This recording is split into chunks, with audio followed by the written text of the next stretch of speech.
Здравствуйте всем! Добро пожаловать на канал Магия Песка. Старинные турецкие гаремные гадания на песке для вас.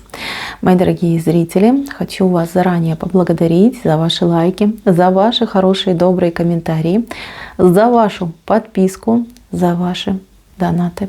Земной вам поклон. Мои милые, тема сегодняшней цыпочки звучит так.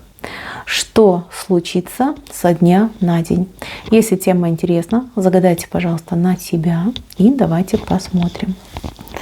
Посмотрите на песочек, назовите свое имя, так и спросите, что случится со дня на день. Надеюсь, вы настроились. Я убираю Назар. Прошу высшие силы дать мне возможность ответить на все ваши вопросы и послать для вас только самую важную, самую нужную и самую полезную информацию. Что же случится со дня на день? Что случится? Что произойдет со дня на день?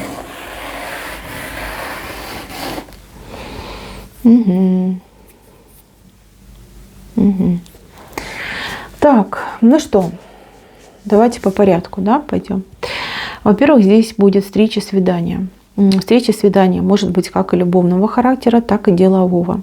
Что хочу сказать, на что нужно обратить внимание. Во-первых, у вас все в порядке, вот о себе вообще не думайте, вы тут молодчиночка, вы тут умничка, вы тут очень себя правильно ведете, правильные мысли, правильный подход, хороший взгляд. И, в принципе, да, внешне вы очень хорошо выглядите, подготовились. Но вот с вашим партнером что-то будет происходить. Вы будете это видеть, но не сможете правильно оценить ситуацию, либо правильно понять, что происходит. Здесь какой-то панический момент страха, что человек, например, влюбленный, да, боится что-то лишнее сказать, да, как-то вас там насторожить. То есть человек очень сильно будет замкнут в себе, у него прям, знаете, как дрожь будет проходить, и чтобы вот прям не дрожать прилюдно, человек вот прям зубки так прям сцепит, да, кулачки сожмет и будет сидеть как восковая статуя какая-то, да, вот такой момент. А вы будете смотреть и думать, что происходит, может вообще я там не нравлюсь, либо неприятное общение со мной, неинтересное. Нет, все наоборот. Это от переизбытка чувств, от переизбытка эмоций. Такое произойдет с вашим любимым человеком, да, либо с тем, с кем вы общаетесь, встречаетесь, бизнес ведете, да, переговоры какие-то. Кстати, по переговорам, если дело касается бизнеса, каких-то, может быть, интервью, собеседований, может быть, вы куда-то пойдете за какими-то документами, за какими-то разрешениями. То же самое. Но там будет другой момент, там у человека, скорее всего, будут проблемы со здоровьем. И человек, может быть, там у него, я не знаю, там кишечные колики, да, либо там газики, либо еще какая-нибудь гадость, да, то есть что-то его будет беспокоить, и он прям такой напряженный будет сидеть, чтобы там лишний раз там и не шелохнуться. Вы знаете, что вы можете, лучшее, что вы можете сделать, это просто предложить этому человеку помощь. Немножечко разговорить, предложить, может быть, какую-то там подсказочку, либо там хотите водички, там хотите там таблеточку, вот что-то предложить, то есть расслабить немножечко надо этого человека. Человек, может быть, вопрос этот и не решит в этот день, но тем не менее вы очень оставите хорошее впечатление, и в будущем это обязательно вам поможет, ну как-то, вы знаете, отыграется. Что касается любовных отношений, ну, вы можете просто игнорировать, да, что ваш человек в напряжении сидит, постарайтесь перетянуть на себя одеяло и вот прям, можно сказать, монолог вести, да. То есть, обращаясь к этому человеку, сами с собой там как бы говорите, рассказывайте, развлекайте этого человека, потому что человеку нужно немножечко расслабиться. То есть, первое свидание, как говорится, комом, либо может быть, и раньше вы встречались, да, но в этот момент вот человек прям настолько сильно распереживался, да, он настолько сильно там любовь нахлынула, вот осознание пришло, а я вот люблю, да, что вот человек так немножечко себя странно поведет. Так, ну вот это свидание, оно прям такое центровое у вас происходит. Дальше. У вас денежка. Как-то денежка от вас почему-то убегает, прячется. За денежкой либо идти куда-то придется, либо какое-то вот прям совершить путешествие, чтобы эту денежку получить. То есть я вижу, что куда-то ходить будете, что-то, может быть, у кого-то брать, просить, выбивать, вырывать. То есть где-то за денежкой придется вам сходить, походить, сходить. Так, полная обложка идет, хороший знак, говорит о том, что у вас будет все хорошо и по здоровью, и с едой. Да? Еда будет, в доме будет тепло, и со здоровьем у вас будет все хорошо. Что мне немножечко не нравится, так это какие-то скандалы или споры, или ссоры, либо какой-то, знаете, люди могут там на друг друга очень косо смотреть, вот с соседями что-то может произойти, либо, ну, тут нет, тут больше как бы соседи отыгрываются. Может быть, какая-то конфликтная даже ситуация с соседями произойдет, может быть, это не ваш будет конфликт, но вы будете свидетелем, либо вы узнаете о том, что какие-то ваши соседи конфликтуют между собой. Почему-то вас это как-то прям заденет, затронет. Кстати, могут быть жалобы на ваших детей. Вот если у вас есть дети, соседи могут жаловаться. Громко там кричат, там, может быть, дети музыкой занимаются, что там кому-то раздражает, кому-то мешает. Но, понимаете, жизнь она такая, да, кто-то кому-то все равно будет мешать, кто-то кого-то будет раздражать. Своих детей там лишний раз тюкать за это, ну, я бы не стала, да, то есть как бы есть же какие-то нормы там закона, которые регулируют уровень шума в разное время суток, да, вот опирайтесь на эти нормы. Если вашим соседям что-то не нравится, пожалуйста, в правоохранительные органы пусть обращаются, пусть заказывают там эту услугу на измерение звука там и шума, ну, вот как-то так. Не надо своих там детей гонять, чтобы они там как мышки, зайчики сидели, там тихо молчали. Ну, вы можете поговорить, конечно, с детьми, там, попросить, объяснить, что там пожилая соседка, может, у нее там мигрень, может, у нее там ПМС, может, у нее еще что-то происходит. Пожалуйста, да, по мере возможности, ну, не надо так активно там кричать. Ну, дети, они дети. Я же вообще даже не знаю, как можно детям что-то запретить. Вот, поэтому вот этот момент, он, ну, меня смущает, да, потому что вам придется как бы столкнуться, неприятненько, но это не смертельно, это можно пережить.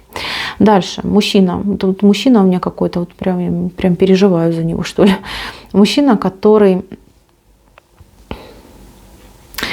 Так, ну я вам расскажу, мои дорогие, а вы уж дальше на себя перенимайте, если у вас есть такой знакомый, если у вас кто-то, может быть, ваш мужчина, такой сын может быть такой, но вот прям предупредите. Я вижу, что мужчина добрый, наивный парень, мечтатель, весь такой, знаете, вот очень глаза большие, такие вот прям наполненные.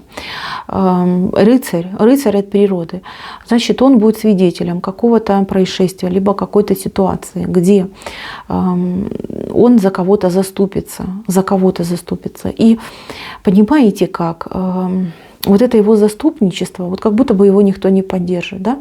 Вот, ну, даже не знаю, как бы это правильно сказать. То есть идет ситуация, да, например, там бандиты напали на девушку, и это в публичном людном месте. И все вот люди проходят мимо, да, вот стараются даже не смотреть, не замечают, да. Ну, моя хата с краю, ничего не знаю.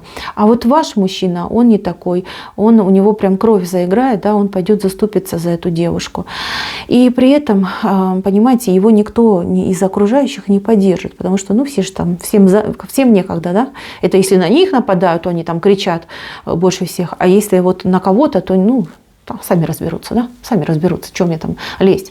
А вот ваш нет, он полезет, и ему может достаться, знаете, вот прям, ну, какой-то удар прилететь, ему может достаточно серьезный, сильный. Я вот не могу только, ну, мне кажется, что голова вот как-то может, потому что тут голова все-таки идет. Что я хочу сказать? Конечно, помогать надо, но нужно, во-первых, трезво оценивать ситуацию и, ну, не знаю, лучше, может быть, позвать полицию, может быть, как-то с расстояния попытаться что-то сделать, да, либо привлечь внимание людей к этой ситуации. Вот вы поговорите со своим мужчиной, если я вот правильно описала, да, подходит вам это описание. Мужчина с большими глубокими глазами, такими вот прям ясными, и такой вот он весь честный, правдивый и рыцарь по натуре. То есть он всегда за правое дело, вот он, если видит, что кого-то где-то обижают, он вот идет самый первый защищать. Хотя по фигуре он не Геракл, понимаете, не Шварценеггер. То есть он, ну, либо худощавый, высокий, либо вот он такой, ну нету там, да, нету там особой силы в нем. Хотя душа сильная. Вот эту ситуацию я вижу. Ну, это я вас предупредила, да. Если вы такой парень, то, ну, постарайтесь как-то, я не знаю, привлечь внимание, позвать полицию, но вы понимаете, вы сами можете, да, там отхватить конкретно.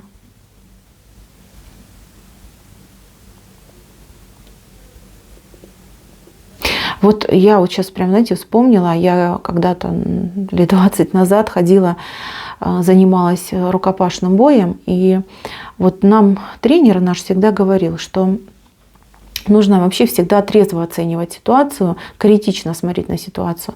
Ты можешь быть там супер бойцом, но все-таки количество, да, и качество никто не отменял. То есть один человек только в фильмах может там десяток раскидать, а в реальной жизни, ну, это достаточно сложно и психологически, и эмоционально, уж не говорю про физически.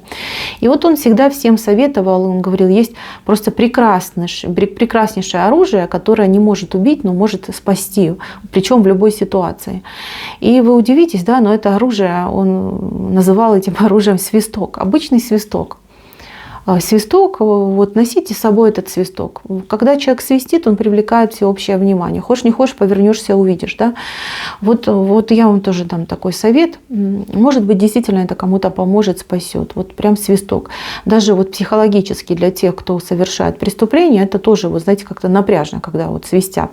Ну, опять же таки, внимание, да, там опять ассоциация с тем, что вот полиция свистит. Да?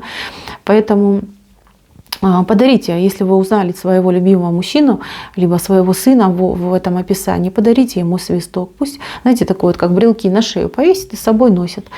Ну, это как аксессуар, может. Сейчас такие красивые свисточки делают, да, разные. И мало ли, вдруг поможет. Себе обязательно возьмите.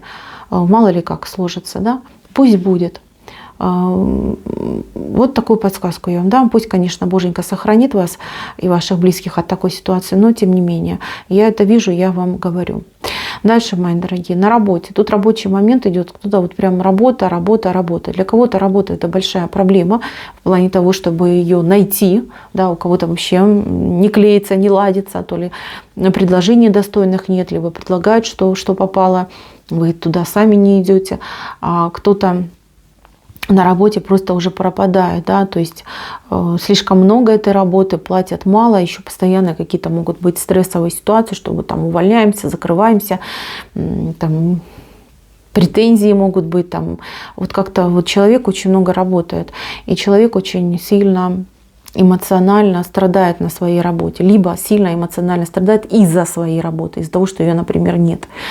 У вас на ближайшие дни, да, со дня на день будет какая-то хорошая перемена, вот именно с работой связана, потому что вот она, птичка к вам летит, и какой-то человек над вами, ну, как склонился, да, то есть вам, может быть, кто-то сделает предложение, хорошее предложение на хорошую должность, на хорошую работу, но вы, возможно, не сможете правильно оценить эту ситуацию, а возможно, вы все правильно поймете и прям ухватитесь за это предложение. То есть, если вы искали, если вы очень сильно переживали, то у вас вот как раз идет в ближайшее время очень хорошее предложение. Предложение, скорее всего, по птичке прилетит к вам. Да? То есть, это будет либо звоночек, либо это будет, знаете, как письмо вам электронное приведет, да? Там, в мессенджере вам человек напишет. То есть, очень такое вот необычный какой-то, необычно как-то предложение к вам идет. Но я вам скажу так, не расстраивайтесь, вот оно идет, ваше будущее. Если работа тяжелая, если много проблем на работе, то, как ни странно, вот начальник, либо тот, кто вас там особенно там гнобил, да, как-то заставлял сильно работать, да, этот человек проявит к вам какое-то милосердие, проявит, вот, кстати, по птичке может отыграться какая-то премия, какая-то денежка, да, дополнительно вам заплатит. То есть вот как-то порадует вас ситуация на работе.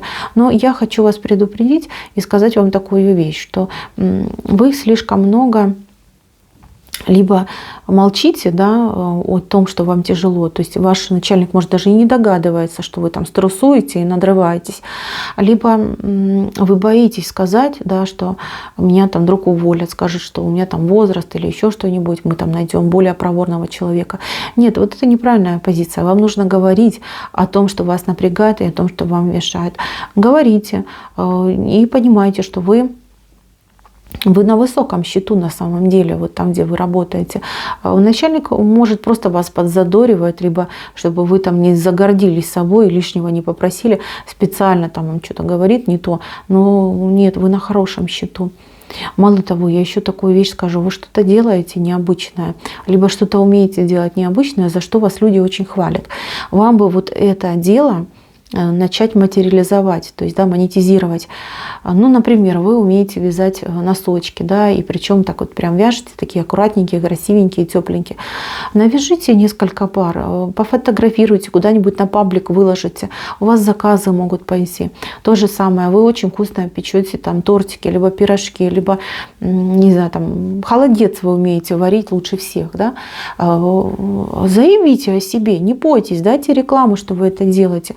Вот почему-то вот мне прям идет, да, что у вас деньги пойдут от вашего увлечения, от того, что вам доставляет удовольствие. И знаете, как это хорошо будет? Вы будете и удовольствие получать, и денежку, еще и похвалу большую от людей вы будете получать. Замечательно. Так, для семейных, кто у меня в семье, в паре, в отношениях? У вас все стабильно, у вас все идет как обычно. Единственное, что если вы живете либо будете встречаться с родственниками, да, либо с вашей стороны, либо со стороны мужчины, здесь может быть какая-то конфузная ситуация, которая, ну, скажем так, большим весельем разрешится. То есть какое-то недопонимание приведет к истерическому смеху. Ну, буду говорить как есть.